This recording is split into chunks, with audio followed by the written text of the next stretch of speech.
Okay, good evening, everybody. Welcome to another edition of the Complete Sports Media Podcast on the Complete Media Network.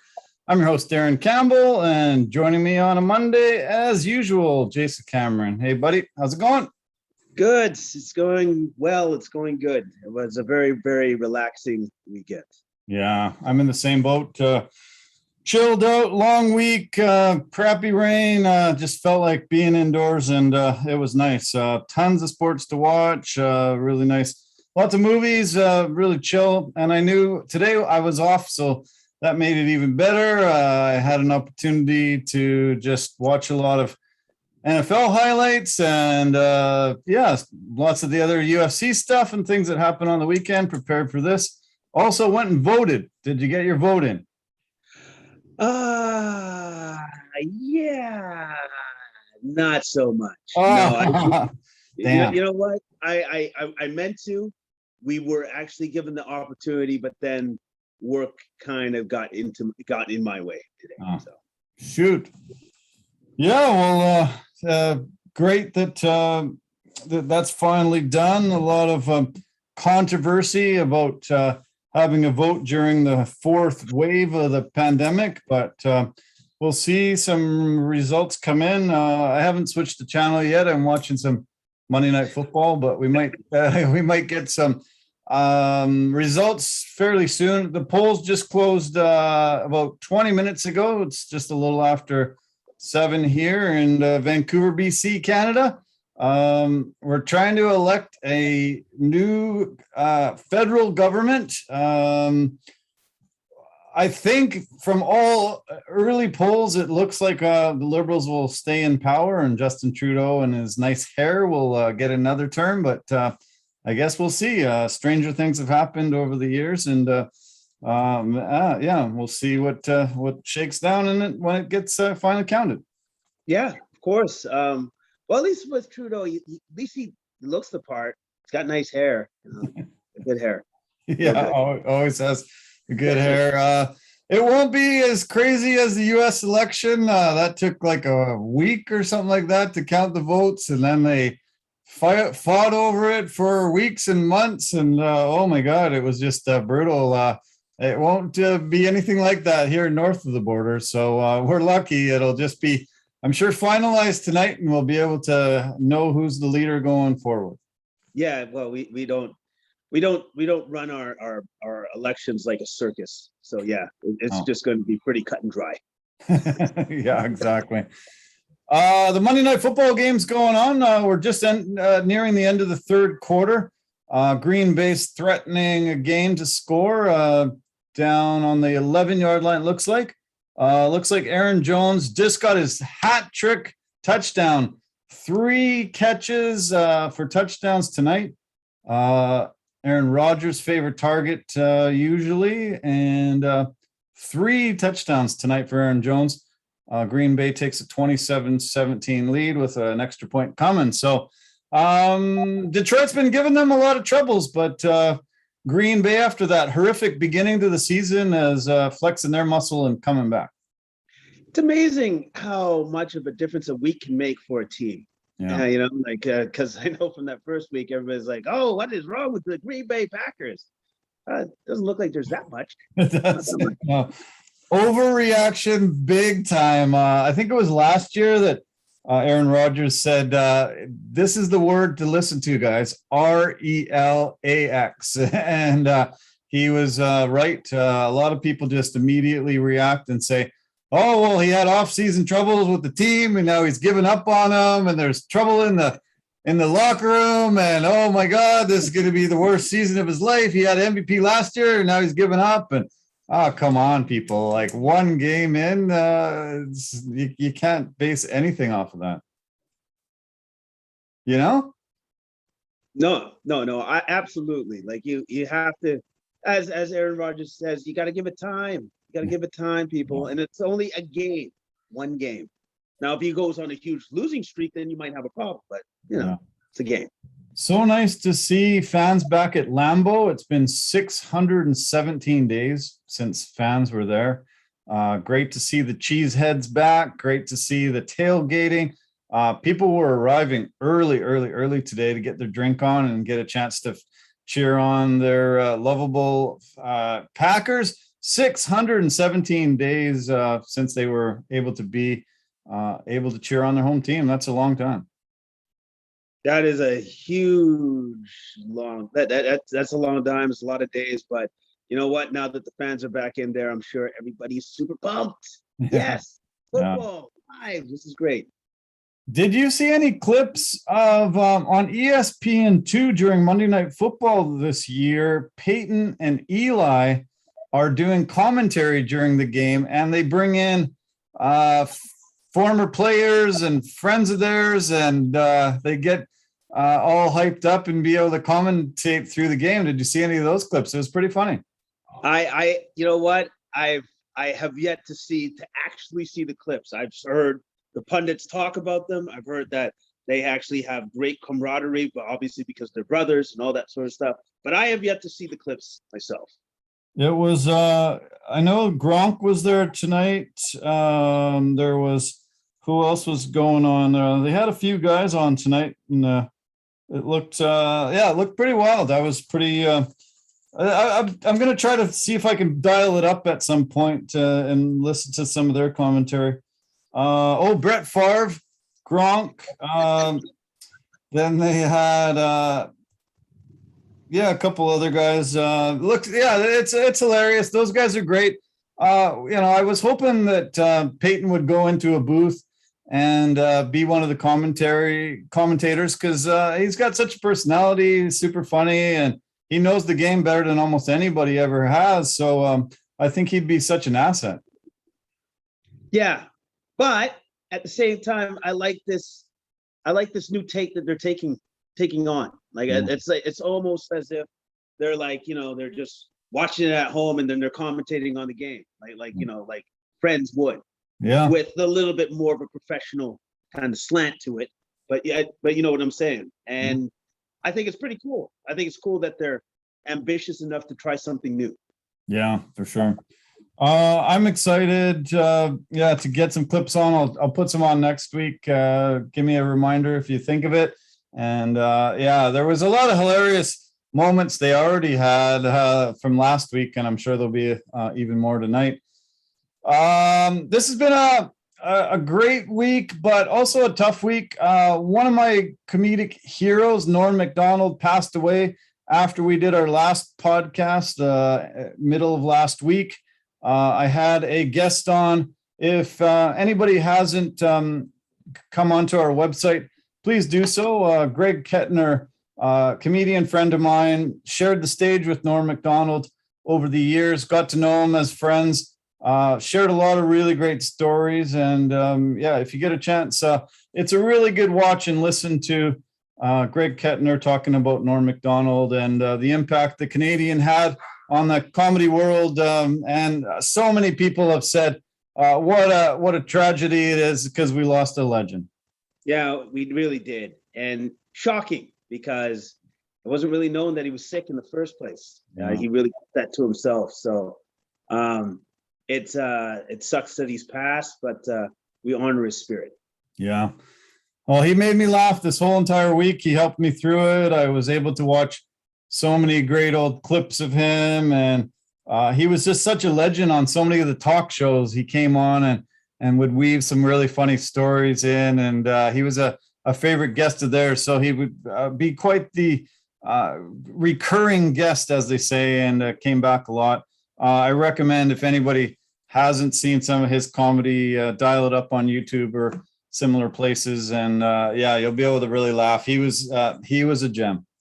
Yeah, he was actually one of, if I remember correctly, one of my favorite movies with Norm Macdonald with Dave Chappelle, Half Baked. Yeah, sure. I love that movie. Absolutely love that movie, man. He was great. Yeah, gotta love Dave Chappelle, and it was great. He was able to make that appearance too. I had a meeting today with a friend of mine. His name is Adrian. He really wants to help out with the websites and the podcasts, and I'm really excited about that. We'll have an announcement coming in the next few days, I'll do a short podcast with him and introduce to all of our viewers and listeners all the great things that he's going to bring. He's been in the film industry most of his life. He has created films, helped on films. He's had his own TV shows and really good personality. I think he's going to be a huge benefit to the Complete Media Network, and I can't wait to make the next announcement. But yeah, stay tuned to the website, Complete Media Network, for the news coming out. So, okay, I want to talk about the NFL. I want to talk about Monday Night Football. Also, I want to talk about the UFC from this Saturday. And coming up this Thursday, the UFC Hall of Fame induction ceremony is finally happening for the 2020 class. George St. Pierre, Kevin Randleman, the fight between Jones and Gustafsson, and Mark Ratner will all be inducted. It's International Fight Week in Vegas this week. Tons of festivities and a really phenomenal week. I've been able to be down there on a few occasions for Fight Week. They even had Fight Week in Ontario. And it's an amazing, amazing week. Almost all the fighters on the roster show up that week. You get an opportunity to meet and greet with them and have great times. There's a lot of events. It's a really, really fun time. Oh, of course it is, because everybody's there. All the legends and all the current fighters too, or a lot of the current fighters if they're not preparing for a fight themselves. And that's it's a rare opportunity to get to see all of those guys in one place. Yeah, exactly. Yeah. So as I said, Monday Night Football just started the fourth quarter, 28-17 for the Packers. Packers have the ball and they're marching again down first and goal. It looks like here. Aaron Rodgers, 18 for 22, 232 yards and 4 touchdowns. Aaron Jones has 3 touchdowns through the air, and Robert Tonyan has the 4th. Packers, whoa. When they're on, they're on. When they're off, like last week, they can be off. But this week, they're just showing that they're pretty dominant. Well, usually for the Packers, they're usually more on than off. Yeah. Because that's kind of Aaron Rodgers' thing. Because he's like, I don't know, really good. So I fully expected the Packers to come back with a fury, and they have. Just look at this. Yeah.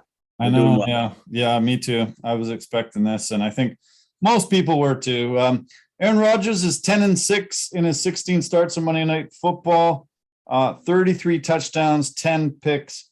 He has 224 passing touchdowns since 2014. That's the second in the NFL. He got his 3rd MVP last year, 2020. It's been a while since they've been to the Super Bowl. They lost the championship game the last couple of years, but 2010 since their last Super Bowl appearance. He is 7th all time with 412 touchdowns, 48 last season. He just passed John Elway tonight on the all-time passing yardage list to go into the top 10. 51,535 yards. Chasing Matt Ryan right now. It's going to be hard to catch him because Matt's going to keep playing, but going after Eli, who's 8th. Dan Marino is 6th. Phillip Rivers is 5th. Brett Favre, 4th. Peyton Manning, 3rd. Brady, 2nd as of now, and Drew Brees is 1st. Tom Brady is about 500 yards behind Brees to get 1st place. So I expect Aaron Rodgers is not going to catch Matt Ryan, but he'll start chipping away at the rest of that top 10. Pretty select company, that top 10. Yes, it is. And it's amazing to me how many of those quarterbacks are of kind of pretty much our current generation. Yeah. or they're still playing. Yeah. They're still playing. So you're just like, wow, it's amazing. Especially that guy that's in 2nd. Yeah, that guy. It looks like he'll never stop playing, which is pretty cool. I know, crazy. Hey, yeah, he just keeps blowing you away. Another huge performance this week. 5 touchdowns. He's extending his records and just putting them out of reach. I found a record that just blew me away this week. He has thrown 154 touchdown passes in his 40s. And he only needs 14 more touchdown passes to have more touchdowns in his 40s than he had in his 20s. Which is incredible. That's so bizarre.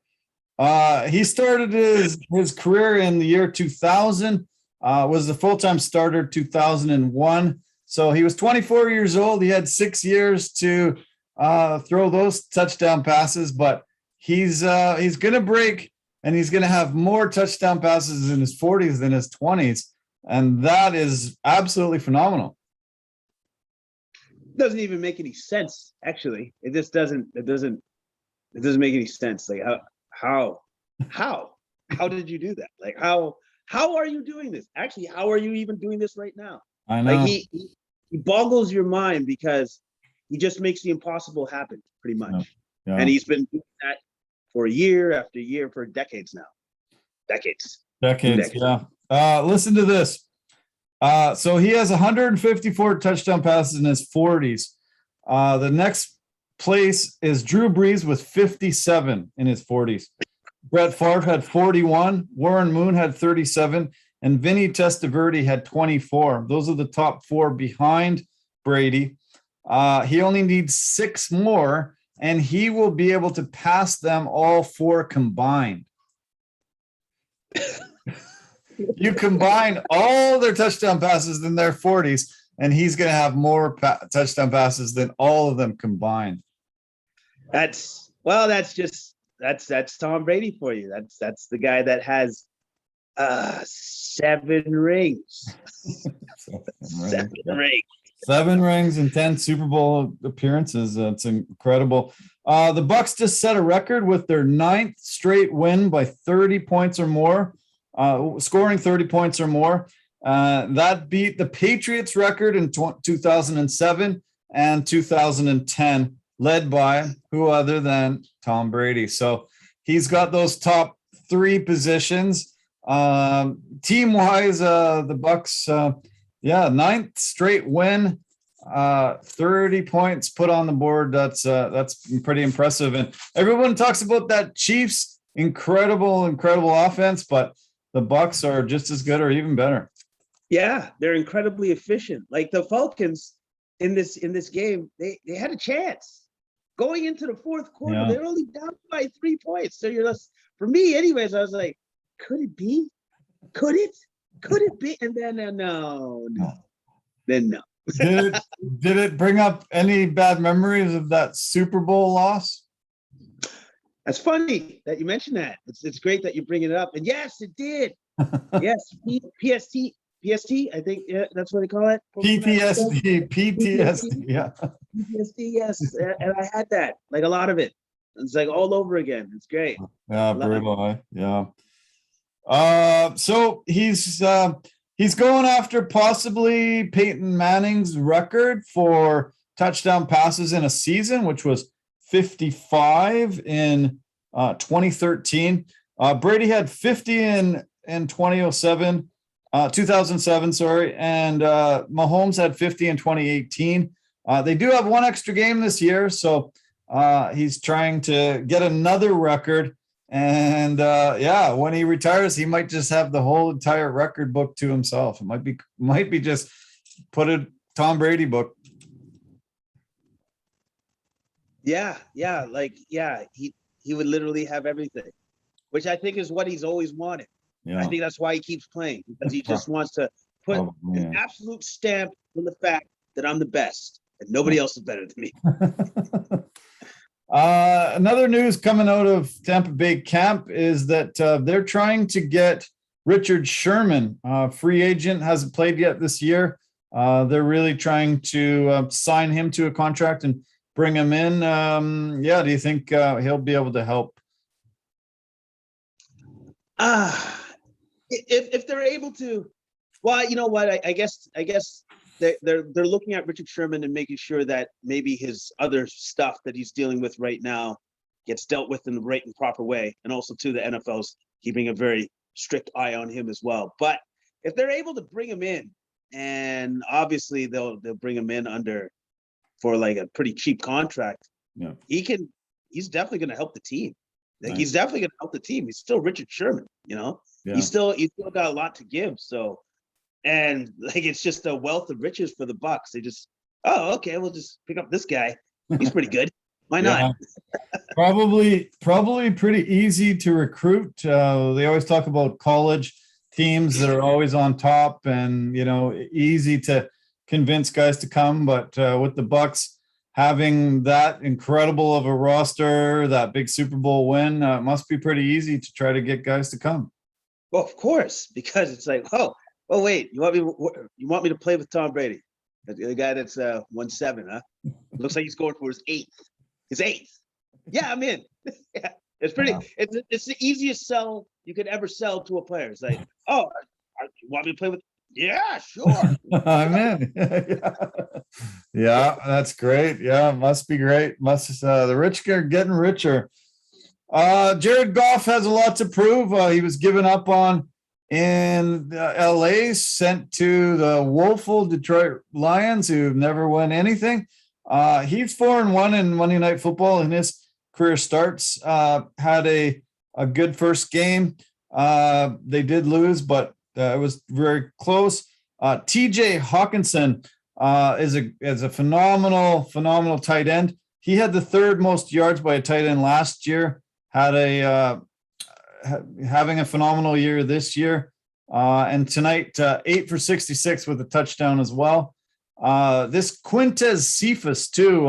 Look out for him as the future goes on. He had a nice big touchdown catch too, and he's got 3 catches for 56 yards tonight. But it's 35-17. The Packers are starting to run away with it a bit. Yeah. Well, I guess you could say maybe only a matter of time for the Packers. They got their offense. Once it starts clicking, it really starts clicking. Aaron Jones just got his 4th touchdown, 3 through the air and 1 on the ground. His running mate from last year, Jamal Williams, is on Detroit now. They decided they couldn't afford him. He got a 2-year deal with Detroit. So he's really wanting to prove that they messed up by not keeping him tonight.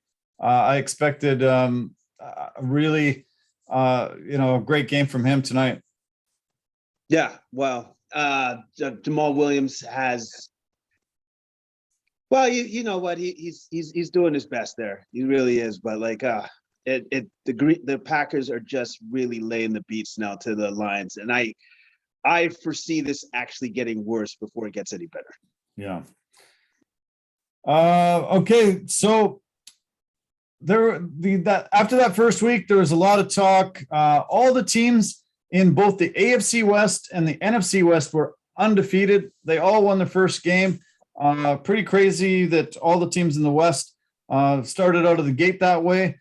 We kind of looked at that NFC West being close to Seattle here as really probably the most dominant division in football. NFC right now only has 5 teams left at 2-0. 3 in the West. Seattle got beat. Big comeback loss. And there's 2 undefeated teams in the South. There's 3 teams in the NFC that are 0-2, and they'll add 1 tonight. Looks like Detroit. And then there's 6 teams that are 1-1, and looks like Green Bay will be the 7th team, 1-1. In the AFC, there's only 2 teams that started out 2-0. 3 teams 0-2, and 11 teams in the AFC are 1-1. So super balanced there. It'll be interesting. I think only 3 teams have ever won the Super Bowl after starting 0-2. So it's crazy that, that's a stat. 16 game schedule normally, 17 now, but just 0-2, and really right off getting a Super Bowl win. Yeah, which is kind of amazing because it is only 0-2. Yeah. So you think that there'd be more teams that would have had gone on an incredible run and won the Super Bowl, but no, that is by far and away not the case. Yeah. So super balanced, obviously with salary cap, that type of thing. A lot of leagues have a lot of parity. This year, it's kind of apparent right away. 18 of 32 teams are 1-1. Only 7 are 2-0, and 7 are 0-2. So it's going to be a dogfight in many of the divisions this year, and shaping up to be a great year. Let's talk about the Seahawks. Looked like they were cruising to another great win. Russell Wilson had a phenomenal game. Somehow they let Tennessee back in and lost in overtime. Derrick Henry was pretty quiet for about 6 quarters of the season, and then he just went off in the second half yesterday, and he was pretty much unstoppable. Yeah, that was the difference in this game, where the Seahawks looked like they were well in control of the game, and then Derrick Henry woke up. He really woke up. And I believe he started the second half, 60-yard run for a touchdown, and it just snowballed from there. And the Titans came roaring back in a hurry.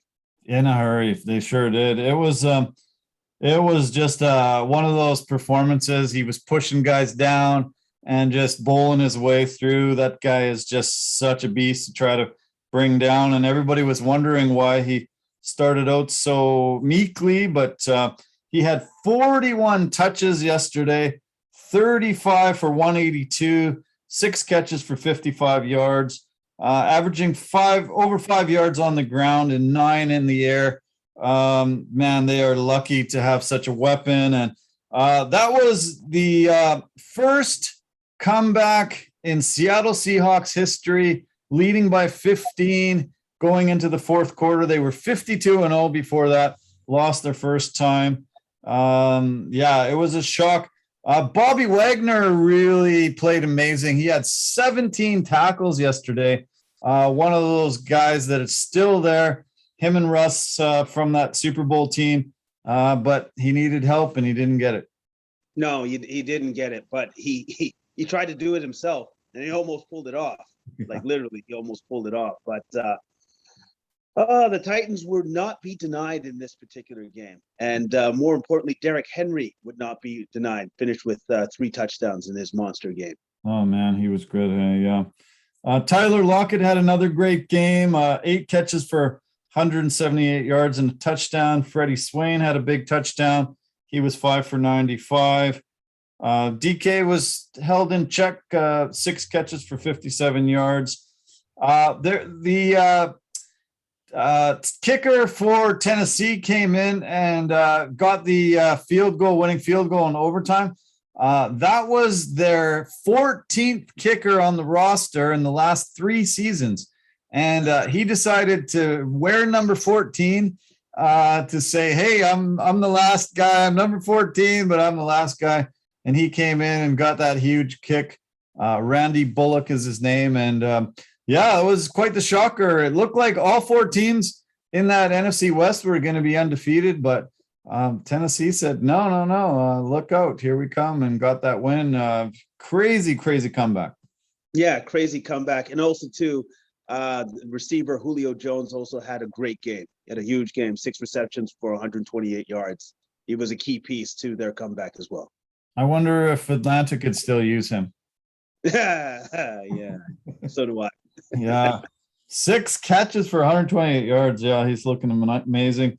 Seattle plays the Vikings next Sunday in the late window, 1:25. Tennessee play Indy in the early window on Sunday, 10 a.m. here on the coast, 1 o'clock in the Eastern time zone. So let's talk about some of the other NFC West teams.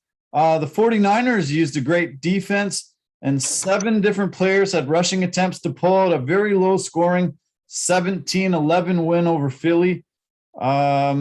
Jimmy G had, just a really sort of average game, 22 for 30, 189 yards and a touchdown. He had 11 carries for another touchdown, but they sure definitely pulled out a really tight defensive matchup. Yeah, they really did. This was a tight defensive battle. Jalen Hurts did what he could. 10 carries for 82 yards, 12 for 23, about 190 yards. he had a really good game, Yeah. but unfortunately, he couldn't do it himself. And the 49ers really shut him down when it came to on the defensive side of the ball. And this is the 49ers' first time starting 2-0 since 2019. Wow. Niners. Deebo Samuel led the way again, 6 catches for 93 yards. Quez Watkins had 2 catches for 117 yards on the Eagles, but nobody really else contributed there. Eagles fall to 1-1. 49ers are 2-0. San Fran plays Green Bay next Sunday night, the Sunday nighter, and Philly plays the Cowboys 1 week from tonight on Monday night. So that'll be fun. Interdivisional game, Philly and Dallas. Dallas, always garners a lot of interest, and that'll be great to see 1 week from tonight. Oh yeah, that'll be a great matchup, and it's going to be fireworks. Okay, the other team in the NFC West I want to focus on is the Rams. They got another massive game from Cooper Kupp. They edged the Colts and 27-24. Kupp was 9 for 163, 2 touchdowns. Stafford looked good, 19 for 30, 278 yards and a couple TDs. Darrell Henderson scored the other touchdown. Robert Woods contributed. Sony Michel finally got some action. Carson Wentz was good, but he ended up spraining both ankles. I don't know how you do that. I've never heard of somebody spraining both ankles at the same time. He's Mr. Injury prone, and he just set a new standard, getting 2 sprained ankles on the same play. Yes, and he is injury prone, but I remember the play, and it kind of sucks for him because if you have one of the best defensive players on the planet, Aaron Donald, rolling you up like that, it's very possible that you can lose your ankles, which is what Wentz did on that particular play. I feel really bad for the guy, but I guess that's the breaks, especially for him. Maybe he's just getting used to it now, because he's always getting injured. Yeah, maybe. He doesn't seem to be able to stay healthy. So pretty bad. Jalen Ramsey had a big interception right at the end to seal the win. And it was kind of cool during the game halftime. The Colts honored both Peyton Manning and Edgerrin James for their longtime service to the teams and great performances. Was really nice, a really nice tribute, and I got to see the whole thing. It was it was cool. Did you see any of those clips? I saw a little bit of it, and you know what? It just reminded me, because sometimes you forget Edgerrin James was really good when he was playing. When he was at the height of his powers, that dude was amazing to watch. He was absolutely amazing. So yeah, it was cool to reminisce and go down memory lane with those two when they were teammates. So great. Yeah, so great. Okay, so next week the Rams face the Super Bowl champion Tampa Bay Bucks. Going to be a crazy tough game for them. Indy plays Tennessee in the early window on Sunday. We'll see what shakes out for there. The only other team in the West, NFC West, we haven't talked about are the Cardinals. And Kyler Murray is just looking phenomenal. Early MVP candidate, 400 yards through the air, 3 touchdowns, 1 on the ground. Man, is this guy good. And he's got quite a few weapons. Look out. I think the Cardinals could outscore almost everybody in the league this year. Yeah, when you look at his receivers that he has, which is I totally forgot that AJ Green he's out there. You know, like he's got that guy too. Like he's got a wealth of weapons at his disposal, and he used all of them. Yeah. But not to be outdone, Delvin Cook had a huge game on Viking side of things. 22 carries, 131 yards. Cousins had a really big game. This was a fantastic game. This was a marquee matchup. It was a great game, and it came down to a field goal that he missed. Oh, geez, that was brutal. Yeah, brutal. I actually heard the commentary from the Vikings commentator, and he's like, "Yeah, it's good," and then, "Oh no, he actually missed! No!" He had yelled and screamed, "It's good," and then realized, nope, it went wide. Yeah, and it was a chip shot. Like usually you don't miss those. And then so I heard the commentary from the other guy that said, "God, he missed! He missed! Oh Yeah. my God!" Like the guy freaking out, and I'm just like, "Oh yeah, you don't see that too often. Yeah, you're not supposed to No, lose that." no, that was tough. Yeah, it's tough to lose that way. And yeah, 34-33 was the victory for the Cards. Poor Vikes. That wasn't good. The Vikings play the Seahawks next in that 125 window, as I mentioned earlier, and the Cards play the Jags. So good chance they're 3-0. I think Jags have lost 17, 18 in a row now. Trevor Lawrence, another couple of picks. I don't see them ending that losing streak for at least another week. Yeah, I don't see that either. He's a rookie quarterback on a bad team. He's going to go through his growing pains. Yeah, that's That's the way it is. Yeah, the way it is. Okay, all the primetime games this year so far have been phenomenal, and we had an amazing Sunday nighter last night. Let's talk about that. The Chiefs and the Ravens, two former MVPs in Patrick Mahomes and Lamar Jackson facing each other. Went back and forth, but Lamar Jackson was the best player on the field, had his fifth career game with 200 passing yards, 100 rushing yards. He just willed that team to that victory. He ended up getting that big fourth down play at the end too, when John Harbaugh came out and said, "Do you want to go for it? Should we go for it?" And Lamar's like, "F yeah, we're going for it." And he did. He got the yardage they need. A couple of really big touchdown runs by him. And man, when Lamar's good like this, he's tough to beat. Yeah. It's. I love this game because you had these two marquee guys, kind of different approaches to the quarterbacking position, but they're both fantastic to watch. It's symphony in motion watching these two go after each other. And it was one heck of a game. It was a great game. Went back and forth, the ebb and flow. And then also on top of that, it wasn't that Lamar was great, but he still had two picks from the Honey Badger. And the Honey Badger picked him off twice, but it doesn't matter. He still willed his team to a win. Super impressive. Yeah, returned that first one for a pick six and started off big. You thought, oh, Chiefs, when you give Chiefs an advantage like that, look out. But Lamar just played great. He had Hollywood Brown get a touchdown for the second straight game. Latavius Murray had a touchdown for the second straight game as well. He's got a lot of weapons there, but he really put the team on his back. But it looked like Kansas City was going to be able to kick a late field goal and win this, but Clyde Edwards-Helaire was stripped late, recovered the fumble, and Baltimore had the win. Yeah, that fumble at the end of the game cost the Chiefs dearly. It really did, and that's the way it goes sometimes, man. That's the way it goes. Yeah. You mentioned the Honey Badger, Tyrann Mathieu. He missed the first week with COVID protocol. So nice debut. 2 picks, 1 pick six, and huge key for their victory.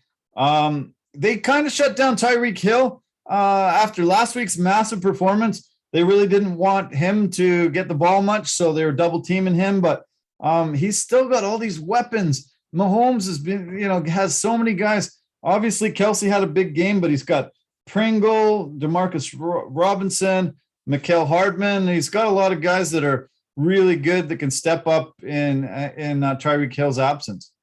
Oh yeah. He's got weapons upon weapons, and then also himself is a weapon. Yeah. He can run at any point in time too, as well. So those guys put on one stellar performance for us. It was a great game. Yeah, amazing. Yeah. KC plays the Chargers next Sunday in the early window, and the Ravens play Detroit. As I said, fifth career game for Lamar Jackson, 200 yards through the air and 100 on the ground. Pretty much an unstoppable force. Really, really tough to beat a guy when he's that on. So, okay, let's turn to the NFC South. There was Tampa Bay had another offensive explosion. We talked a little bit about that. Ended up 48-25, 5 touchdowns. He's got these weapons. He's got Gronk with getting 2. Evans had 2 touchdowns. Godwin had a TD. Could this be the best offensive team that we've ever seen in NFL history? Oh, kind of hard to go with that one because he did have that one year where he was undefeated until he lost in the Super Bowl. Yeah. That might have been the greatest offensive team we've ever seen. So until this team does what that team did, I can't anoint them quite yet. Okay. Quite yet.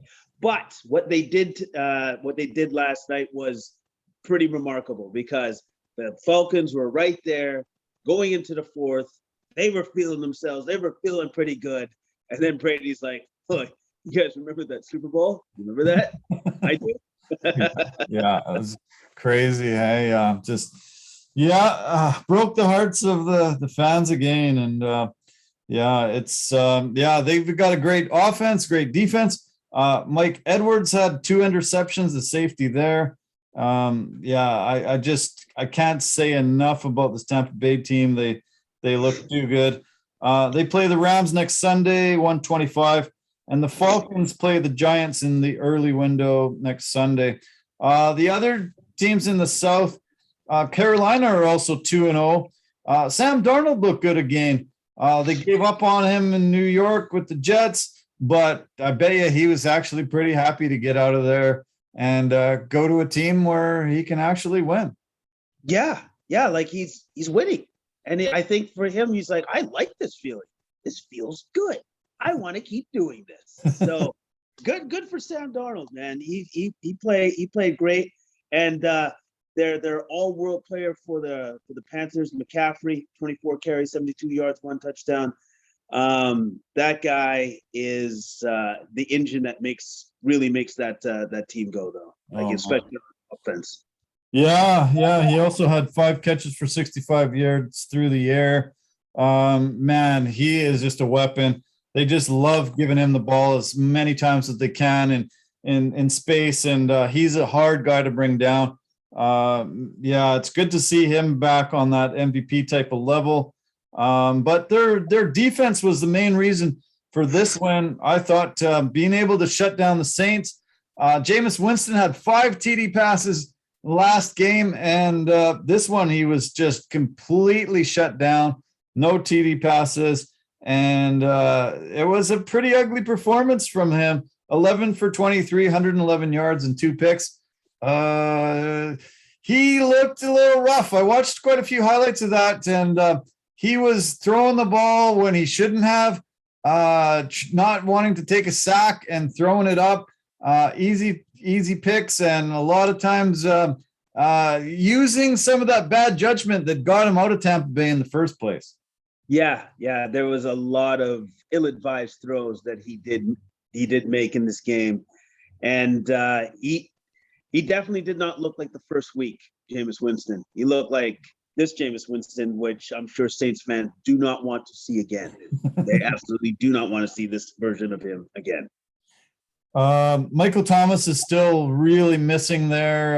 Last year had a horrible year. Decided to opt for surgery right on the eve of the season for some reason. Didn't do it early in the off season, and they're in trouble if they have any more performances like this. They're going to be hard pressed to get any victories. That was a inept performance offensively. Yes, it was, and they should be a little bit worried down there in Saintstown, because if this is the way it's going to go, then the rest of the season is not looking good. It is not looking good at all. Yeah. Alvin Kamara was totally shut down. He was 8 carries for 5 yards on the ground, 4 catches for 25 through the air. On their first 7 drives, they had 5 punts, 1 turnover on downs, and 1 interception. Like, the fans must have just been like, oh my God, this is sad. Like, there was nothing going on for the Saints offensively. No, there was absolutely nothing. That's when you just break out the Advil because you have a massive headache from what you're seeing on the field. Their top receiver had 27 yards receiving, and his name is Lil Jordan Murphy. I haven't heard a receiver with the Lil name. I've heard many rappers with the Lil name, but I've never heard a receiver, and that's their top receiver with 27 yards. Pretty bad. That's yeah. Well, he's little Jordan Murphy, and he had a little amount of yardage to contribute for the team. Yeah. How many rappers do you think you can name with the Lil at the beginning of their name? 4, 5, 6. But when it comes to actual players, I guess just one. Just one. Yeah, that made me laugh. I was like, okay, I never heard of a receiver named Lil. And yeah, Lil performance there. He'll definitely need to step up and get more yardage. Yeah, so go back to the drawing board, Saints. And come on, Jameis. Those 30 interceptions got you thrown out of Tampa Bay. You just do not want to be throwing the ball up like that. It looked horrible. The highlights were just so brutal. How many times they showed him just scrambling and just tossing it up in the air. Like, here you go, guys, take it. It's yours. I don't want it anymore. It was not good. Not to, bring back those memories of 30 interceptions in Tampa Bay, but a few more of those and he won't have a job in New Orleans as well. Yeah, because this is not playground football. This is NFL football. So you just can't just throw it up there and hope for the best. No, exactly. Doesn't work that way. Let's go to the NFC East. Thursday night was a great game. Washington edged the Giants by 1 point. And the Eagles lost to the Niners on Sunday, as I mentioned earlier. Let's talk about the Cowboys going to 1-1 with their victory over the Chargers. They got a late field goal to pull out the 2017 win over LA. The Cowboys lead the NFL with 6 takeaways. And in the Jerry Jones era, they've really never been known for defense. They draft offensive guys year after year after year, except for this year. Their top 6 picks were all defense. And finally, maybe through that thick skull of his, he realized that defense is important. Defense wins championships, as they say. And dare I say that they might actually have a pretty decent defense now, finally? Yeah, which is weird to say. It is absolutely weird to say, but their defense really stepped up against a very game and a very capable Chargers team. Yeah. Very capable. But at the same time, for the Cowboys rushing attack, very effective. Yeah. Super effective. 13 carries for 109 yards for Pollard and a touchdown. 16 carries, 71 yards for Zeke Elliott and a touchdown.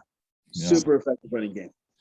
I had heard that the plan was to give a lesser workload to Zeke going into this year. They want to keep him healthy through the whole season. And Pollard has been super effective. He's taken the ball. He's getting a lot of yardage per carry.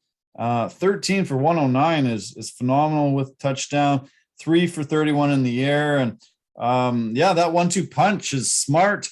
I think if they can employ that throughout the season, I think they're going to be hard to beat. Yeah, because they're going to have a devastating 1-2 rushing attack. It kind of reminds me, reminiscent of the Browns running attack with Kareem Hunt and Nick Chubb. Like if you got 2 stud running backs in your backfield like that can just keep coming at you with like a little bit of a different feel for each running back, that plays havoc with the defense. Oh, Absolutely. The field goal was 56-yarder by longtime kicker Greg Zuerlein. Huge win.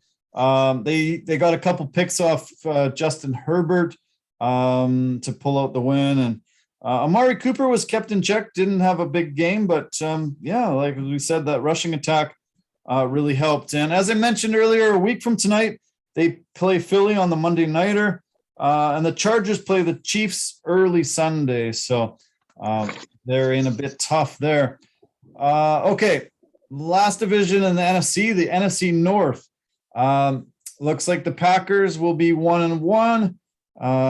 Bears were the only team with a win going into tonight. 2017 win over Cincy. Andy Dalton left the game in the second quarter with a knee injury. Justin Fields came in. There's been so much talk about, should we have started Fields to begin the year? They said, no, we want to keep the veteran in early, but Fields came in and engineered a victory. He didn't look amazing, but he got out of a lot of trouble with some scrambles that Dalton wouldn't have been able to get out of.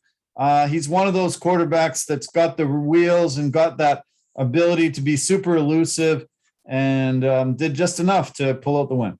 Yeah, he did just enough, but he got a tremendous amount of help from his defense. Yeah. The Bears defense was huge. Khalil Mack gets his first sack of the year, and then Roquan Smith goes back for a pick six as well for the defense. The defense was fantastic. 4 sacks, 3 interceptions with 1 pick six. Yeah. So that's the game right there. Yeah, Joe Burrow looked a bit shaky. I haven't seen him look that bad in a while. Couple of 3 interceptions, and just wasn't on the same right page with his receivers. Bengals play the Steelers early on Sunday, and Chicago plays the Browns also the early window on Sunday. Okay, so we talked about the AFC. We talked about the Chiefs and the Chargers losses. How about the Raiders? Huge win by them, 2-0 now over their longtime rival Pittsburgh Steelers, 26-17. Derek Carr was massive again, 28 for 37, 382 yards and a couple touchdowns. His favorite target was Henry Ruggs with 5 catches for 113 yards and a TD. Chucky looked happy. Raiders fans looked incredibly happy, and it was a really, really big win for them. It was a huge win. They looked good. They looked really good. Yeah. Maybe the new digs in Vegas are just doing them well, because they're having fun out there, and they're playing very, very, very well. Yeah, they sure are. They kept showing a lot of old Steelers Raiders matches, and they showed that one game where they had the immaculate reception. Franco Harris got that and returned for a touchdown, and Pittsburgh was able to win a Super Bowl. The Steelers now have a Harris in their backfield, Najee Harris, and he was phenomenal as well. He got a huge touchdown. Kind of cool to see the old Franco Harris, and now they got a new Harris in their backfield that looks really, really tough to beat. Yeah, no, it was awesome how they paid homage to the past now with the present. But unfortunately for Steelers fans, they just couldn't pull out the win. Yeah. Vegas had Steelers to 7 points after 3 quarters, and we're able to win. Claypool had 3 catches for 70 yards. Good to see the Abbotsford kid doing well. Deontay Johnson had 9 catches for 105 yards, and Juju was held pretty good in check, but he did get a touchdown. Pittsburgh, with the huge loss after beating Buffalo in the opening game.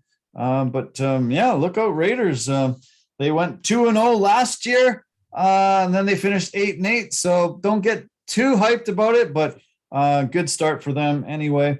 The Denver Broncos are the other 2-0 team in the AFC West. Broncos took care of those sad sack Jacksonville Jaguars, 23-13. I think I heard it's 18 losses in a row for the Jags. Man, it's bad there. Teddy Two Gloves Bridgewater was great. 26 for 34, 328 yards and a couple touchdowns. Cortland Sutton had a massive day with 9 catches for 159 yards. And he got TDs from Patrick and Fant. This was expected. Jags, with Trevor Lawrence and that whole new squad there, they're not ready for victories yet. No, he's going to be going through his growing pains as a rookie quarterback would on a very bad team. He went 14 of 33 for 118 yards, 1 touchdown, but they did have a bright spot, the Jags. They did have a kick return for a touchdown by Agnew of the Jags, which was pretty electric. Yeah. I like Marvin Jones, always have. He had the only touchdown for them, 6 catches for 55 yards.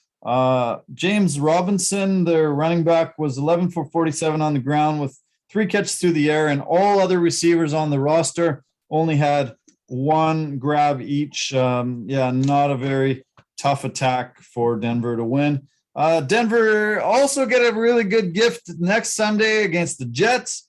They play in that late window on Sunday, and the Jags face the Cardinals in the early window. See you later, Jags. It'll be 0-3, I'm sure, after next week. AFC North has been covered. Ravens and the Steelers and the Bengals we've covered, all except for the Browns, who had a big win over Houston, 31-21. Baker was decent, but he was really accurate. 19 for 21, 213 yards, a touchdown, just 1 pick, and he got a touchdown on the ground himself. Nick Chubb was really big for them, 95 yards on the ground, 8.6 average, and a touchdown for them. The Browns were smart, getting that running attack going. Houston had their quarterback Tyrod Taylor get hurt and had to go to their backup Davis Mills.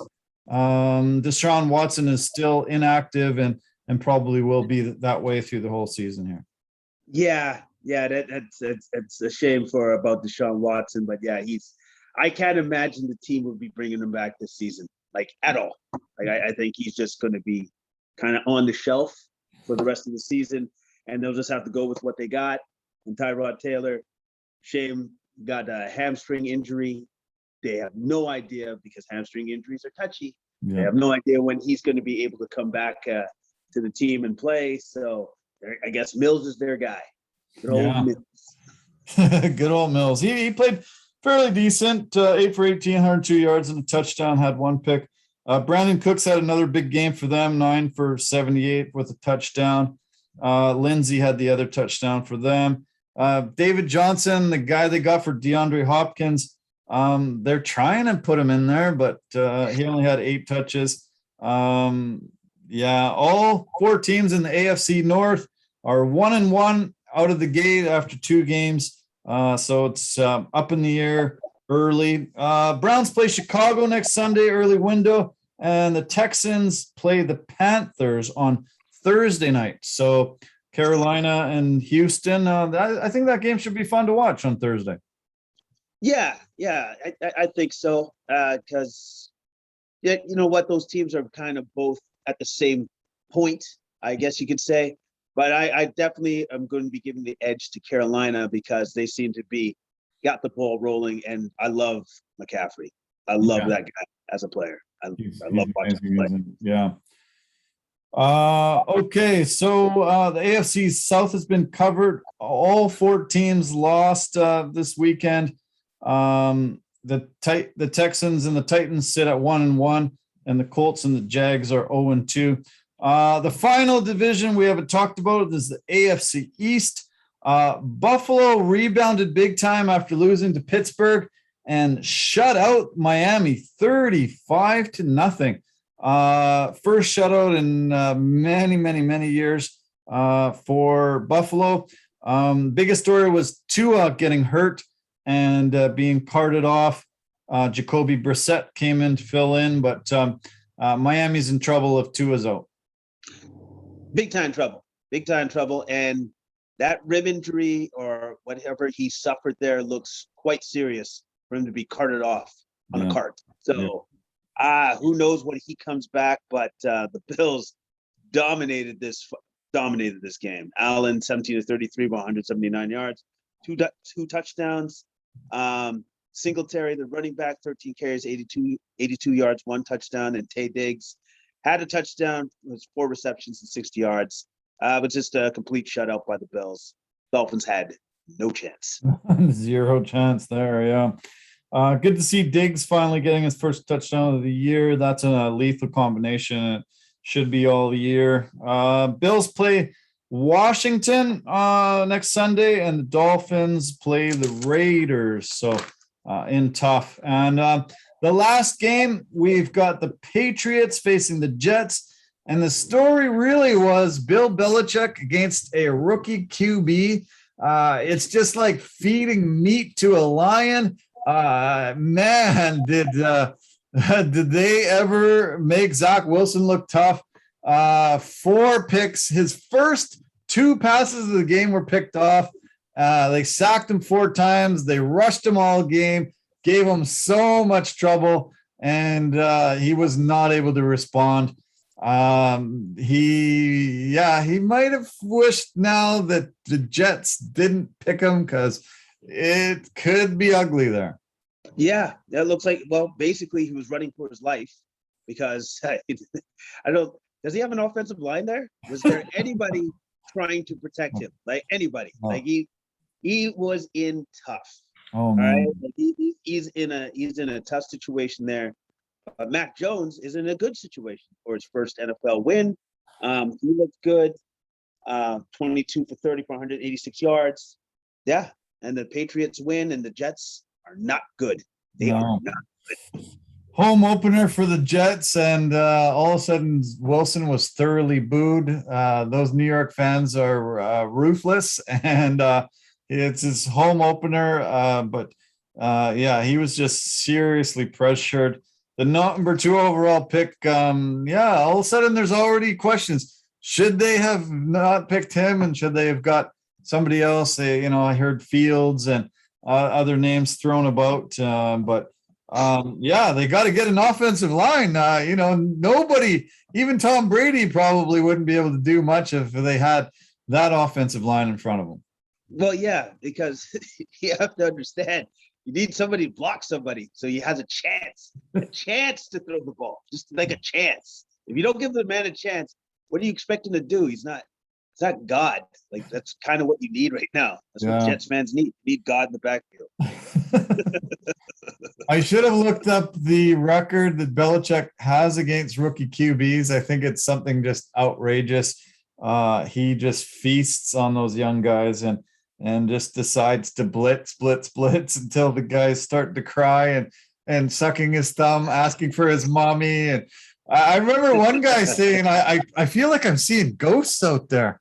I forget what quarterback that was, but he comes to the sideline and they caught it on the mic and he's like, yeah, man, like, I feel like I'm seeing ghosts out there. Like I'm scared. As soon as he would get the ball, it was just look, car accidents happening all over around him. It was hilarious. Yeah, well, that's what Belichick does to you. Like he just he overwhelms you. He overwhelms you, and you just makes your gray matter think way too hard on something that sometimes should be a simple thing, but he can make it very, very complex. Yeah. J.C. Jackson had 2 picks. Devin McCourty had a pick. Adrian Phillips had the other. Patriots play the Saints. If they're missing their quarterback, Saints are going to be in trouble. And the Jets play the Broncos. So Denver's probably licking their chops. We talked about a bunch of injuries. Looks like Tua's day-to-day. Carson Wentz is probably doubtful against the Titans. Andy Dalton, they think he has a possibility of coming back. Tyrod Taylor will probably not play. They're on a short week. They play Thursday. They say he's about week to week. Zach Ertz got COVID, so he's out for the Eagles. Josh Jacobs missed the Raiders game with toe and ankle injuries, and they think he's still doubtful. Derek Carr actually is quite banged up, and they're not sure if he's going to be able to practice at all this week and might not play. And Jarvis Landry got a knee injury for the Browns, and he's week to week. So, yeah, quite a few serious injuries. We worried about injuries this year with the 17-game schedule. That's obviously not going to rear its ugly head to a bit later, but a lot of serious injuries this weekend. Yeah. And you know what? It's going to be an extended long regular season. So it's going to be who can last till they get to the playoffs. Like what team is going to be healthy enough to make it to the final push to get to the Super Bowl. So yeah, it's going to be interesting to watch. There's always so much attention put on offensive players in the NFL, but there was quite a bit on the defensive players this past weekend, and 2 interceptions were made, first career interceptions by 2 guys, and they are both juniors to their fathers, both playing in the NFL. Asante Samuel got his first career pick, just like his dad did for many years, and Patrick Surtain also got his first career pick for the Broncos. And yeah, cool to see that next generation coming in and being really good defensive players as well. Yeah, no, it's awesome to see that. And it's telling for us because, yes, as we're getting long in the tooth, now we're just seeing like the sons play in the league as their fathers played. Yeah. Yeah. Makes you feel a little bit old, doesn't it? Yeah. So, all right. Well, that's full coverage of the NFL. That was a fun weekend. Tons of games and lots to cover. It's been exciting so far. I'm loving it. Can't wait for next weekend. So we will have tons to talk about. As I mentioned off the top, UFC has a card this weekend. It's International Fight Week in Vegas. And on Thursday, the Hall of Fame is inducting the 2020 class finally, inducting George St. Pierre. Got his little picture behind me there. One of my favorite fighters of all time, if not the favorite. Longtime welterweight champion and eventual middleweight champion as well, holding 2 belts. We've got former UFC heavyweight champion Kevin Randleman. Watch some of his fights if you viewers or listeners have not ever seen him fight. Man, what an incredible athlete back in the early days of the UFC. Also, Mark Ratner, UFC vice president and longtime person in the athletic commission. And also in the fight division, the first Johnny Bones Jones, Alex Gustafsson title fight will be inducted into the Hall of Fame. Super looking forward to the ceremony, and it's going to be really fun to see GSP finally honored. Yeah, because that guy means so much to the sport. He means so much to the sport. He means so much for the nation, Canada as well, representing Canada the way that he did. He put us on the map. And and he encouraged many, many Canadian fighters to strive to do their best to get to the top of the mountain to get into the UFC. So I'm incredibly proud and honored to see him finally get into the Hall of Fame because he's so deserving. He's so over the top deserving of that honor. Yeah, he sure is. Yeah, it's long overdue. And this is going to be fantastic because I'm sure there's a lot of younger people that didn't see his great career, and it'll be great for them to, see how, phenomenal he was. And mixed martial arts, I don't think would be as popular in this country without him. I think he, really changed the sport here and made people start believing that this was a legitimate sport and something to really watch. And I think the popularity just exploded when he started emerging on the scene. Yeah, it did. It started to explode, and then people saw the fact that I think I could actually make a career out of this. Yeah, just like George did. I think I could do something with this. I think he gave young fighters hope. Yeah. that you can make a career out of this. You can make a good go out of this, and you can make a good living out of it. And I just love the fact of the way that he's always carried himself with dignity and respect at all times. Yeah, So. totally. Yeah. Yeah, so it'll be great. Can't wait to watch that. This whole week is phenomenal. Fight week is really good. If you want to go down and check it out, it's early enough in the week. You could get a quick flight to Vegas. They'll have tons of meet and greets. They have autograph signings. They have events going on the entire week. A lot of guys have parties at a lot of the local bars. Some of the casinos, I'm sure, will throw things on. You'll get unprecedented access to UFC fighters, champions, top-ranked fighters, personalities. So much of the UFC goes to these fight weeks. It's just absolutely amazing. I would recommend it if you got some time off, or you know, even if you don't, take some time off, jump on a quick flight. I was looking at Flair Airlines the other day. Cannot believe how cheap it is to get to Vegas, and find yourself a hotel room, and it is a really, really fantastic week. Oh, well, yeah, of course it is, because you have, as I've said before, you have all the fighters and the legends in one place, and then you get to interact and talk to them, and just it's a once in a lifetime kind of event, you know. So take advantage of it if you can. Yeah, totally. And then the whole week concludes with UFC 266, and that also concludes Tough 29 when the coaches Alexander Volkanovski faces Brian T-City Ortega. Those guys got a lot of animosity during that whole season. Can't wait for that title fight. 2 title fights on the docket with Valentina Shevchenko against Lauren Murphy. Can't wait for this card. It is stacked, and what a great way to end International Fight Week with UFC 266. Yeah, and it's like you said, it is stacked. We're going to have a fight, a rematch, 17 years in the making with Robbie Lawler and Nick Diaz. Yeah. And I cannot wait. I cannot wait for those two to go after each other once again. I know. It's going to be amazing. Yeah, that's incredible.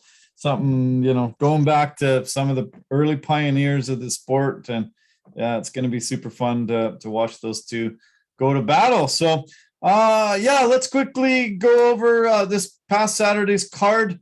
We had a light heavyweight battle between Anthony Lionheart Smith and Ryan Superman Spann. Anthony Smith looked great. Was quite angry at Spann and wanted to prove that he's not somebody that you can look past. He was able to get $50K for his huge submission win. Super impressive performance by him. Yeah, it was. He hit Spann with his counter left, and Spann just couldn't get out of the way of his left hand, and it rocked him. But the thing that I want to point to is I never realized just how big Ryan Spann is. He is gigantic for a light heavyweight. Yeah. He's huge. Yeah. I didn't realize that he's that big, because Anthony Lionheart Smith is not a small man, and he made him look very, very tiny in that octagon, which made his win even more impressive to me. It really did. Yeah, good point. Yeah, he sure did look huge. I think he says he walks around about 230, 235. So yeah, he's got to cut down to 205. It's pretty crazy. What about the bad blood that ensued a little bit after the fight? Were you surprised? A little bit, because Anthony Lionheart Smith is not like that. He's not like that. So I don't know if I don't know if I missed something like pre-fight. I don't know if things were said, because Ryan Spann, again, doesn't seem to be that kind of fighter that pops off at the mouth, so to speak. So I didn't know what the heck was going on, but it did definitely get interesting when you have 20 security all of a sudden pile into the octagon, and you got 10 guys on one guy and 10 guys on the other guy. Yeah. Luckily they had them on hand pretty quick, and it got calmed down quite quick. They ended up hugging after and saying, yeah, no worries, no problem. Buried the hatchet pretty quick. Lionheart said he wants Alexander Rakic next. Lost to him not too long back. And Rakic immediately tweeted onto the screen, "Hey, sounds good. I'm ready in December. I'm free." And when they asked Lionheart, he said, "Merry Christmas to me then." And I thought that was kind of cool. That was probably one of the best lines I've heard right off the bat. Like that was fantastic. So if they're going to make that fight, which it sounds like they are, I can't wait to see it. Yeah. I cannot wait to see that. Me either. Anthony Smith fought for the title against John Jones. Did not go well for him, but he wants to make another run. He's been around for a long time. He's got a really long record, 36-16. And we'll see what shakes down between Jan Blachowicz and Glover Teixeira. They're going to be fighting for the belt soon. We'll see if Rakic is the man. It looks like December for those two. That'll be fun. I hope they can make that work. And okay, let's turn to the light heavyweight co-main event. Elon Kutilaba, the Hulk, was coming off a couple of years where he's had a bit of a downturn in his career, and he has had some tough losses, but he really just beat the teeth off the brown bear and was able to get a victory. He always looks really menacing and tough. That's a credible muscular package for them, another light heavyweight. But what do you think of this one? Well, you had two big men going after each other, and one guy who likes to fight like a bully, and another guy wanted to prove that he's not going to be bullied. And then that guy that wanted to prove that he was going to be bullied got bullied big time. Yeah. Throughout the entirety of the fight, Kutilaba had his way with Clark, and he just beat him up for 3 rounds straight. Beat him up so bad that I think he has to have like some sort of reconstruction surgery with his teeth, because they think he knocked some of his teeth out. Yeah. Like literally knocked them right out of his mouth. Yeah. So Kutilaba smashed Clark into the ground. And on top of that, his gas tank was fantastic. It was great. He did not run out.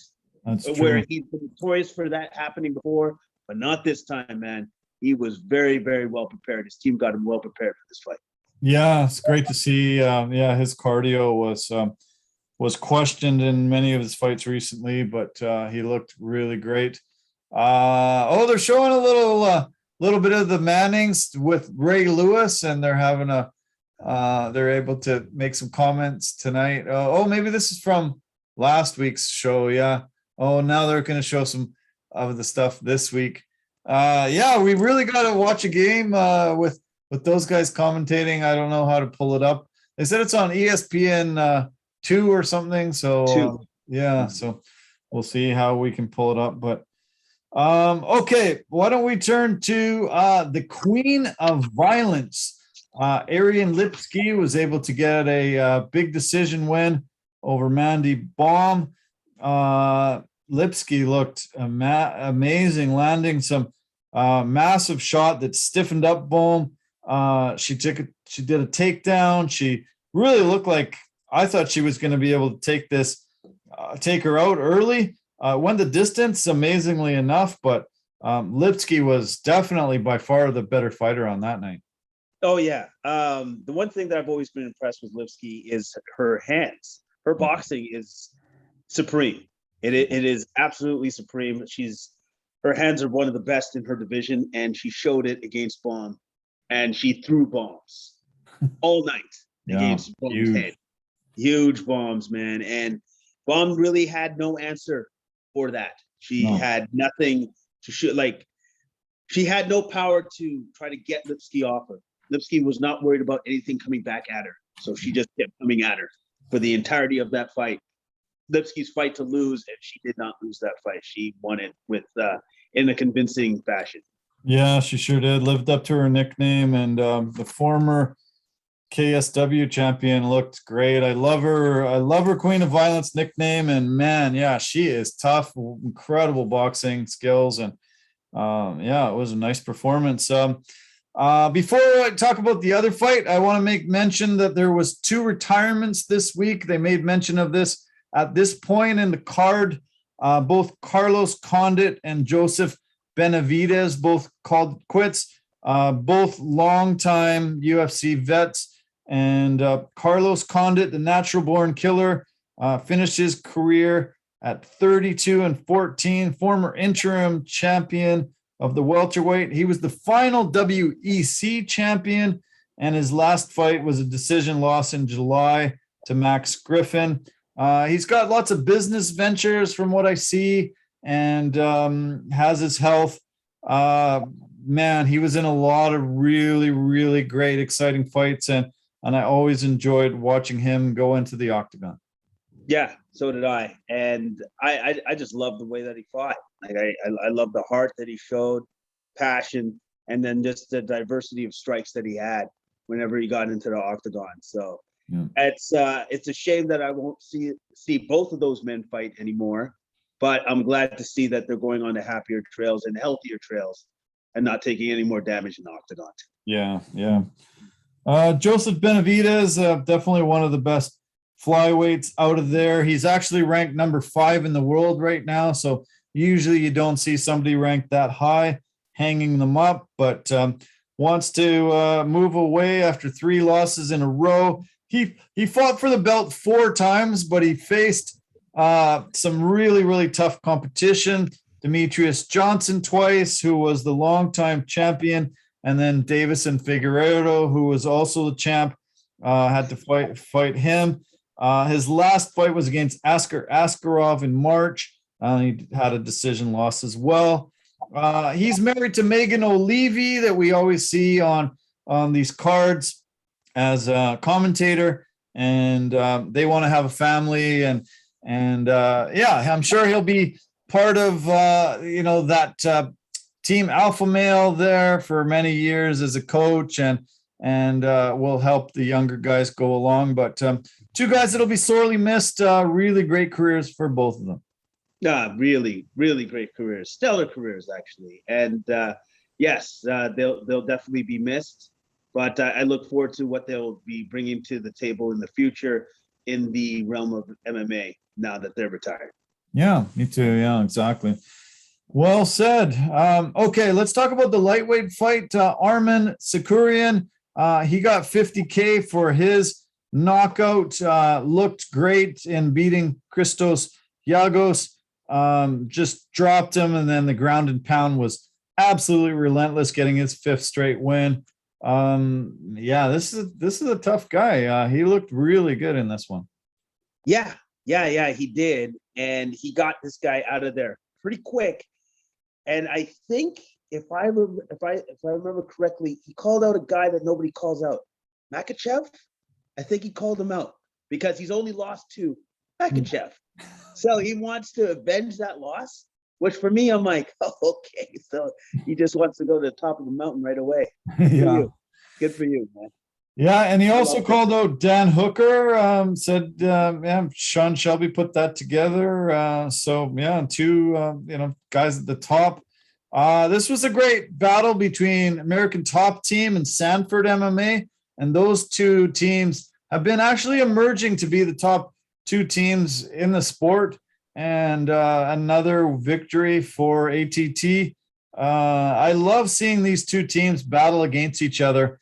I think if I was an MMA guy, I might go and train at both, sort of on the sly, and get a little bit of help from both camps. I don't know how long it would last, but man, there is just incredible talent emerging from both these gyms. Yeah, incredible talent, and it's just a wealth of riches for both gyms. They just have more guys coming up, even as we're talking right now. So they're going to be rivals these 2 gyms are going to be rivals with each other for a very, very long time. going forward. Just like we were talking earlier about how easy it is to recruit for the Tampa Bay Bucks. Come to Florida, play with Tampa, play with Tom Brady, win another title. Come to Florida, play with our team. We'll be able to get you some hardware, winning a belt, and it's just incredible how Florida has just become such a hotbed for the MMA community, and I see that a lot of belts going there, and when you have a belt, when you have two belts, when you have a few, easy to recruit more of the top talent in the sport. Yeah, super easy, because what the top talent will see is that these guys win, and they want to win, and they want to win with the best. So that's where you train. You train with the best. Yeah. Okay. Comeback of the year. I'm calling on this next fight we're going to talk about. Bantamweight battle between Nate Maness and Tony Gravely. Maness was dropped in the first round, looked in all sorts of trouble, almost stopped, came back and got the KO victory in the second round. Comeback performance of the year. Right hook that just dropped him and he took him out. Keith Peterson had to stop it, and that was I thought Gravely was taking this, and Maness turned it around and got the win. I was like you. I thought, because Gravely was literally seconds away from winning that fight. He just ran out of time. Yeah.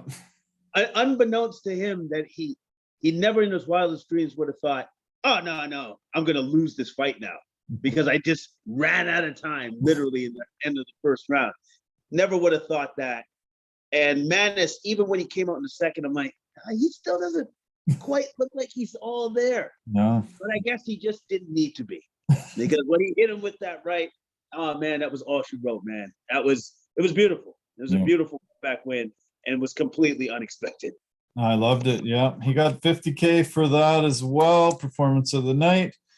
This fight was originally scheduled for April, and Nate got hurt, couldn't fight. I was really glad that they kept it on the docket and they were able to get another date. And Maness said that was the first time he'd ever been dropped in his career. It shocked him. He was able to, sort of shake the cobwebs out in between the rounds, and came back and got the big win. You got to say that kid's got a ton of heart to be able to pull out that victory after looking like seconds away from taking the loss.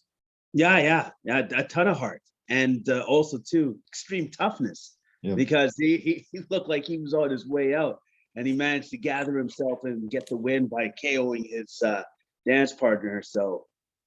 Great win by Maness. Yeah. And the last $50K bonus goes to Joaquin Buckley.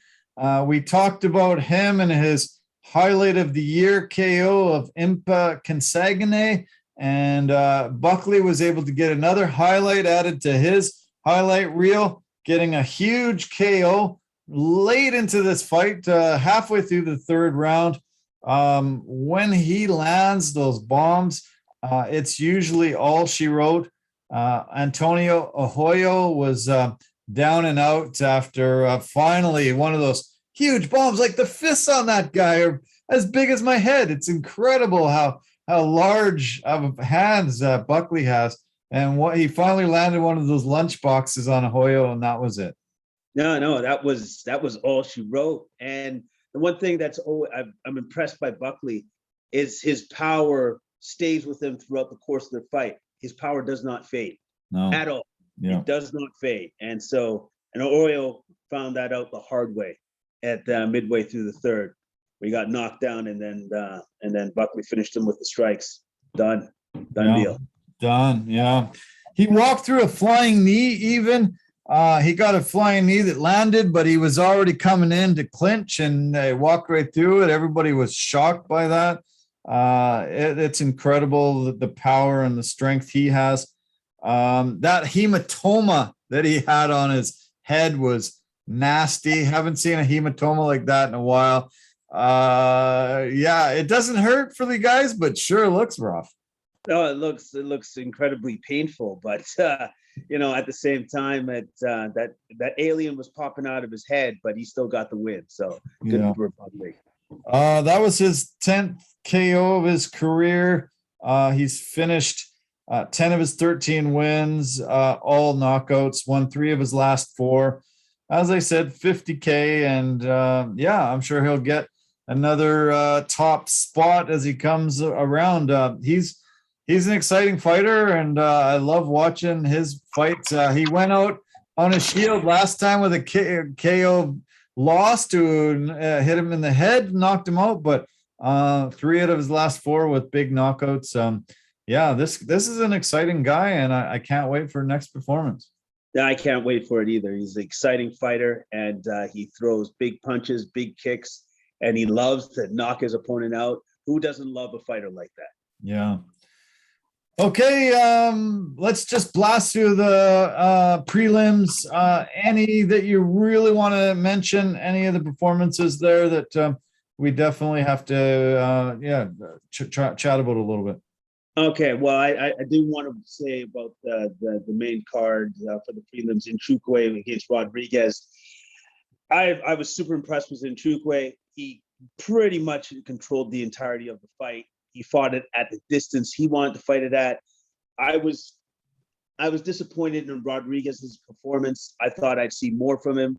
I thought he'd be able to keep Nchukwu at the end of his punches, use his distance more than anything else, but he wasn't able to do that. And on top of that, his takedown defense hasn't shown any market improvement to me. Nchukwu was able to take him down at will whenever he wanted.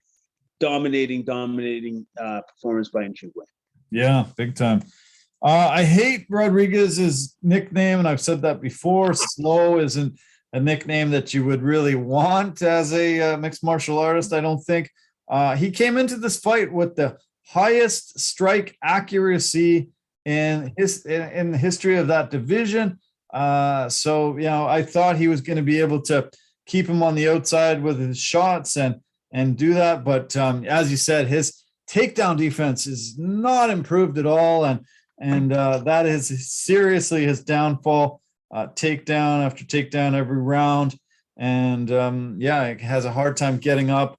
You're not going to be able to win too much in this sport when they know what your weakness is and you can't improve on it, and you just end up being on your back the whole time. It's not a recipe for success.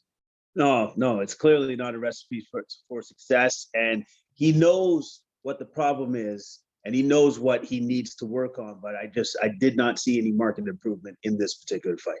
No, not at all. Yeah. Rocky Pennington looked good, had a really nice performance. Back-to-back wins now for her and looking great. Rong Zhu had a big knockout very late in this fight, 4:35 in the 3rd round. Had Jenkins up against the cage, fed him a few shots that just seemed to really, really send Jenkins onto Queer Street. And when he got up after the fight was over, he even staggered and stumbled across the cage. He was out. Montel Jackson knocked down JP Bays 4 times. And wow, some of those shots were just crazy. Bays didn't go out, but 4 knockdowns. That was super impressive. That was very impressive. I was actually too very impressed by Bays's determination to stay in the fight, because usually any other fighter would have gone out, would have been punched out, whatever. But Bays just kept working to try to get the win. So I was impressed with his will to try to win that fight, but he was clearly outmatched in this particular fight against Montel Jackson. Montel outlanded him 91-39. Had those 4 knockdowns. It was one-sided affair. Bays is tough, but wasn't able to get this. Speaking of one-sided, I felt that Erin Blanchfield was much better than Sarah Alpar in this one. In the welterweight fight, Carlston Harris had a bit of an upset victory over Impa Kansagane, sending him to his 2nd loss. Carlston was just throwing these huge overhand rights and he finally connected on the chin of Impa, sent him back a little bit, finally landed a left that took him down, and then the grounded pound to finish him off. I felt a little bad for Impa because I like him, but Carlston Harris was the better fighter on this night. Yes, he most certainly was. And also, too, I wonder now, because since Impa Kasegne, he got taken out by Buckley's jumping, spinning back kick. I wonder if that has actually affected his chin going forward now. Yeah. You know, because before that guy could take a shot, but now I begin to wonder. Yeah. Yeah, exactly. Yeah. Because it didn't seem like the biggest shot that sent him reeling, and the biggest shot that actually put him down too. So, it could affect him for quite a while getting head kicked like that. Yeah, that's because these things happen. These things happen in fights where a little bit of something is lost sometimes in these fights, and maybe he's lost a little bit of that chin. Yeah, the bantamweight fight between Haile Alatang and Gustavo Lopez. Alatang won the first 2 rounds, but got a point deduction, ended in a decision draw there. Hannah Goldie looked great, had a big submission win off an armbar off Emily Whitmore, and Whitmore's now 4-5. Goldie, I think, is on the up and up. She didn't look good early, but got the big armbar win, and is now 6-2. Great card, a lot of fun, loved it. But UFC 266 is upon us. It's this week. Hopefully we don't lose any of the fights. We've got the featherweight battle between Volkanovski and Ortega. I don't see T-City being able to pull this off. I think Volkanovski is just too solid everywhere, and I think he retains his belt. Ooh, really? Okay, because I think the exact opposite. Okay. I think it's Ortega's time. I think Ortega ran into that buzzsaw of Max Holloway and learned a ton about himself and learned about how to go about being better. And I think he's going to show how much better he is now against Volkanovski when he fights him this Saturday coming up. Cool. All right, let's have a little friendly wager. We'll let's put $1 on it, and I think Volkanovski's better in most areas. Ortega got beat bad by Holloway. He wants to avenge that loss. He said he wants to get this belt, and then he wants Holloway to be his first opponent. So we'll see what shakes out in this one. Obviously, in the co-main event, we're both on Valentina Shevchenko. Lauren Murphy's good, but not in the same class. So, Shevchenko will have another victory, another notch in her belt, and continue on as the champion of the flyweight division. Yeah, because unfortunately nobody's in her stratosphere. So, yep, Shevchenko wins. Yeah. There's another flyweight fight on the card between the women. They've been doing that a lot lately, just in case injuries, just in case COVID pullouts and stuff. Jessica Andrade and Cynthia Calvillo. Looking forward to this one. It should be a great battle. Yeah, I'm actually very much looking forward to it because you got 2 women that have very different styles. Calvillo, light on her feet, pop that jab, was going to lose a lot of movement, and Andrade is power personified. Yeah, exactly. Power. Very much power. Yeah. Nick Diaz, Robbie Lawler, you mentioned 17 years in the making, trying to get the revenge. That's going to be a hell of a battle. Diaz hasn't fought in like 6 years, though. I don't know if he's going to be able to shake off that kind of rust. Yeah. But then when you saw the brother fight Leon Edwards, you didn't think that was going to happen, and then he did that. So you just can't count out the Diaz brothers. You just can't. Cool. Doesn't matter how much time they're gone or whatever's going on with them. You just can't count them out. So I'm just expecting him just to come out and just show us something spectacular. Both fighters. Really looking forward to this Blades Rosenstrike heavyweight battle. 2 guys right at the top of the division. This should be a titanic battle between 2 really, really game fighters. Yeah, I think somebody's going to get knocked out. I don't think this is going to go to a decision. I think it's going to be a violent ending for one of these two men. Yep, I agree. Yeah, you're right. The featured prelim fight has Marlon Moraes against Merab Dvalishvili. Man, these two are really quick, lots of transitions. Should be a phenomenal battle between two of the top bantamweights out there. Yeah, I'm super looking forward to this fight because styles make fights, and these two bantamweights can have more differing styles. So I'm very curious to see how this fight shapes up and what it looks like. Can't wait to see it. Yeah, we mentioned Dan Hooker earlier. He's fighting Nasrat Haqparast. That'll be great. The heavyweight battle with Chris Daukaus. Love the Daukaus brothers. They definitely bring a huge battle to every fight. Lots of more fights on this card. Tons of early prelims even. A lot of the young fighters. The UFC has handed out a ton of contracts recently off the Dana White Contender Series. I've been loving that show. 5 fighters every week have been getting contracts. Dana White's being super generous and bringing a wealth of young talent into the division, and we're going to see so many of them. I cannot believe how many fighters on every card we're seeing. Dana White Contender Series, season 1, season 2, season 3. It's a phenomenal pipeline for these young fighters. Yeah, and it's great for us because now we're seeing the talent level for all these young fighters is just rising exponentially. Yeah. So when these guys come in, they're not raw anymore. They're pretty seasoned, and it's cool. Yeah, it sure is. Yeah, so can't wait. It's going to be a phenomenal card. Hopefully we all get together. We're talking about you, me, Scott, and let's hope we can get Grayson and a bunch of the gang together. It's going to be a hell of a night. The last thing I want to mention about the UFC, Sugar Sean O'Malley has supposedly got his next opponent, Brian Boom Kelleher. He called him out. Kelleher called him out after his last fight, and they said supposedly UFC 269. And Kelleher tweeted out today, "She said yes." And so he's already throwing a little bit of a dig in there, calling Sugar a she. We'll see how much the animosity really ramps up between these two over the next few months.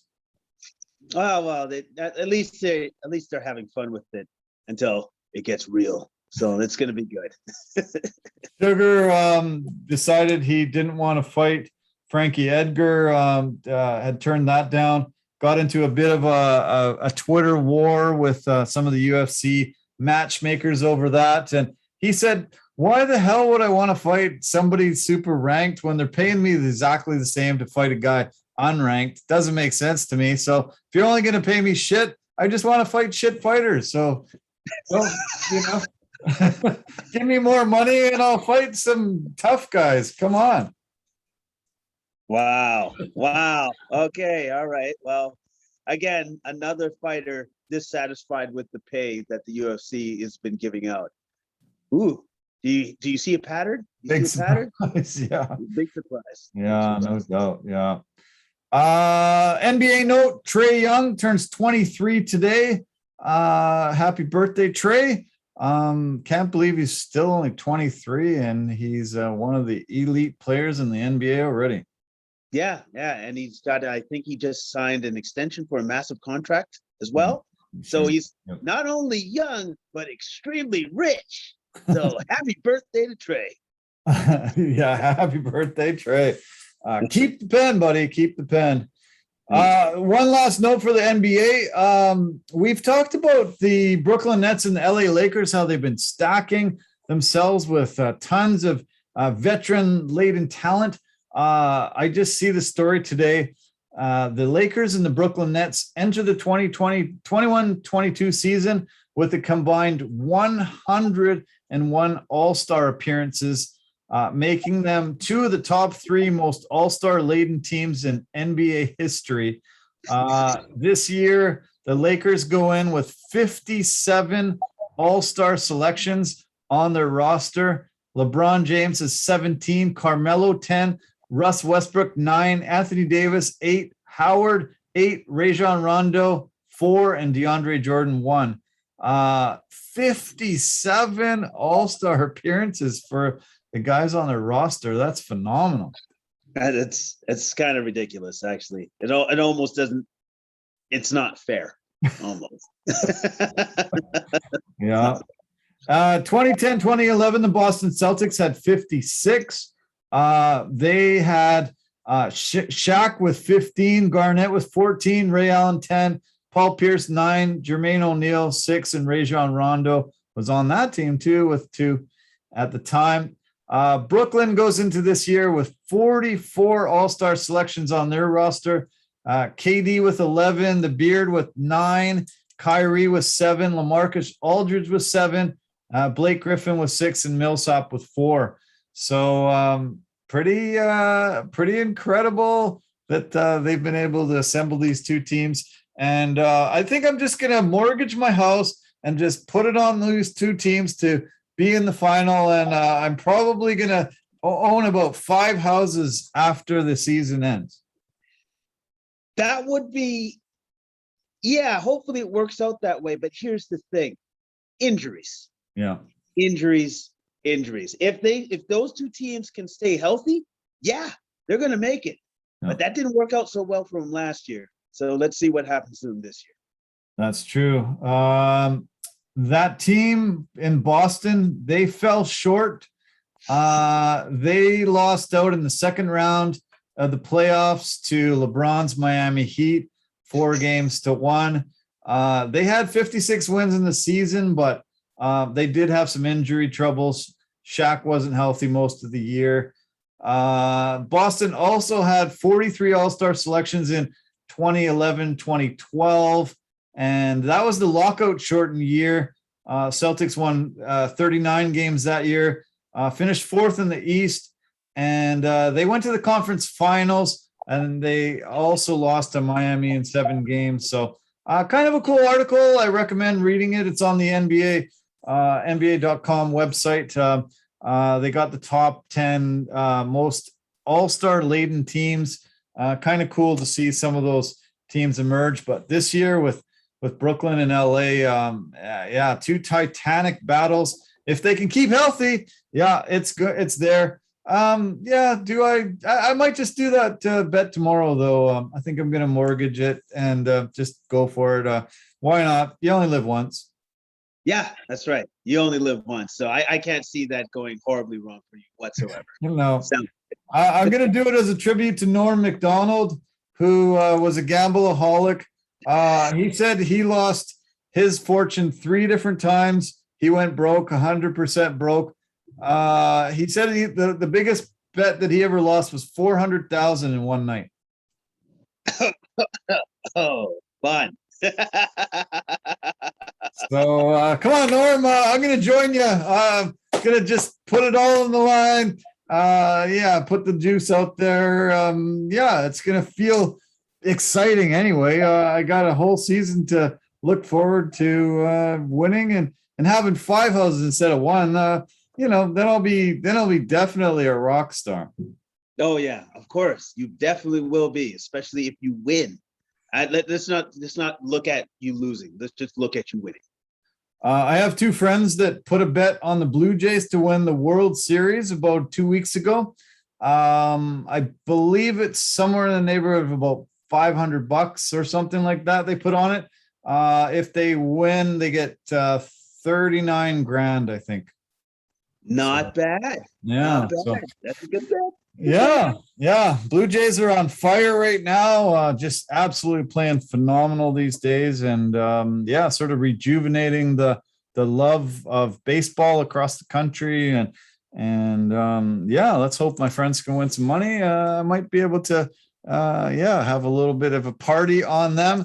They say they're heading out to the Toronto to watch one of the last series of the of the year against the Yankees. And let's hope the Jays can keep this run going, because that would be huge for them.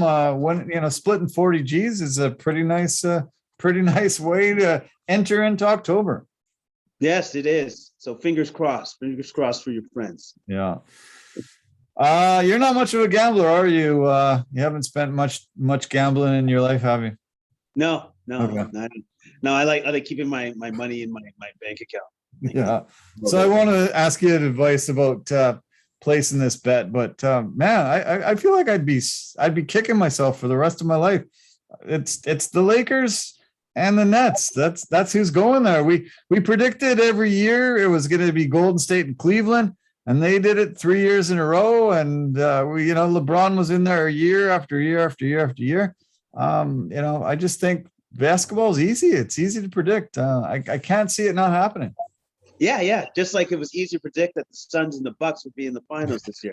Yes. Yeah. Very easy. Super simple. True. Very true. Yeah. This was a weird year. Yeah, weird year. So anyway, I'll invite you to my 5 houses when I pull off the win. We just gotta wait till, I guess, June. So it's 8-9 months away, whatever. Yeah. I look forward to it. I definitely do. Okay, man. Well, I hope you have an awesome week ahead. I hope you get, I hope it's not too busy, but hopefully the weather's half decent. And I'm sure we'll talk lots through the weekend. And let's try to put it together. I'd love to watch that UFC 266 with you and the boys.